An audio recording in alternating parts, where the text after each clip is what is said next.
explain before we go Yes. forward. With a PRP, Okay. we're just taking Okay. out blood, centrifuging. Okay, yeah, let's go back. With a stem cell, the difference is Right. So, the first thing, so stem cell, what anybody would call a stem cell procedure, in this country breaks down into first two categories. One is going to be autologous, which is from themselves. Okay. And the two places we might get that are your bone marrow or your adipose, your fat tissue. The other category would be allogenic or outside the body. And that would be including umbilical cord products, placental products, different things that are sort of perinatal products. And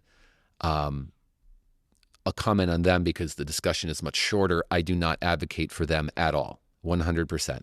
The claims that are made in that realm are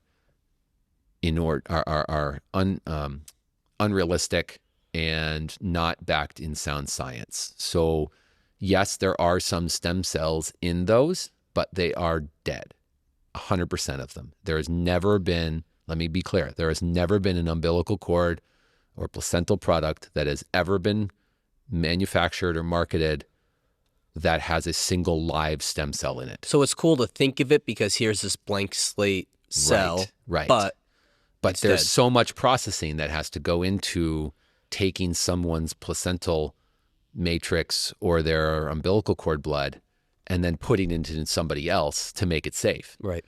And so as a result, I mean, I'm not saying they don't work in terms of helping with symptoms, but you're helping with symptoms probably from the growth factors that are also there. Right. Okay. So you take this product, it's usually in a vial. It's been micronized into a powder. You reconstitute it. And this then it's isn't injected. legal in this country. Other countries do, or it is. It's all cash. Right. So the FDA is trying to semi-successfully shut a lot of these places down because a lot of these products are applied out of clinics that are sort of med secondary. They're not not a real doctor's office. Mm-hmm. They're going to be these small clinics that's all they do. Right. And they'll charge you several $1,000s. They'll do the injection, oftentimes with minimal supervision, oftentimes not with any guidance or any kind of real well-vetted skill.